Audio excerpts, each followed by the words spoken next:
Welcome to the West Wing Week, your guide to everything that's happening at 1600 Pennsylvania Avenue. This week, Bo took on the important role of Big Brother. The president honored the undefeated 1972 Miami Dolphins at the White House and laid out fundamental reforms that would bring real change to the way we pay for college education in this country during a 2-day bus tour through Pennsylvania and New York.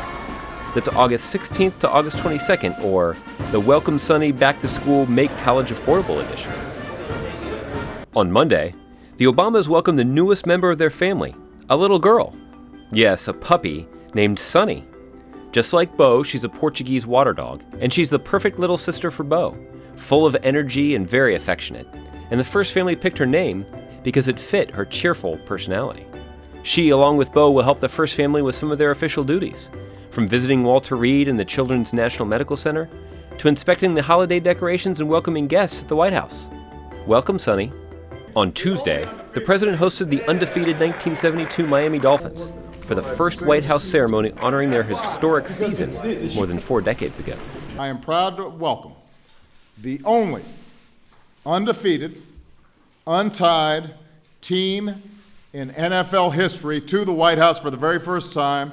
Give it up for the 1972 Miami Dolphins. Hey. On Thursday, the president embarked on a 2-day bus tour through New York and Pennsylvania to continue talking to the American people about his better bargain for the middle class. His first stop was SUNY Buffalo, where, as he would do at each stop along his tour, the president discussed the importance of ensuring that every American has the opportunity to achieve a quality education by reducing costs and improving the value of higher education for middle-class students and their families. You can get in on the conversation on Twitter using the hashtag #MakeCollegeAffordable. Higher education is still the best ticket to upward mobility in America, and if we don't do something about keeping it within reach, it will create problems for economic mobility for generations to come.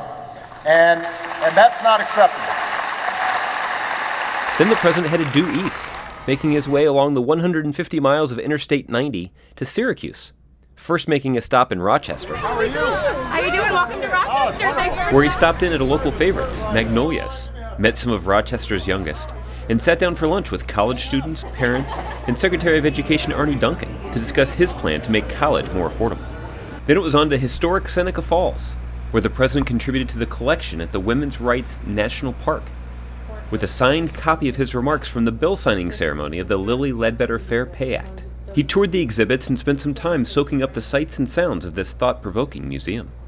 Then it was time for his final stop of the day at Henninger High School in Syracuse, where he spoke to the students about the efforts to make college more affordable for their families. Meanwhile, back at the ranch, holes were being drilled and tracks were being laid up on the roof of the White House that will soon secure solar panels to help power 1600 Pennsylvania Avenue. To find out more information on any of these topics, either sunny or solar, or to see complete videos of these events, go to whitehouse.gov. And thanks again for checking out your West Wing Week. Pleasure, sir. How you doing? For having us here. Do we have a football to see if he can still throw?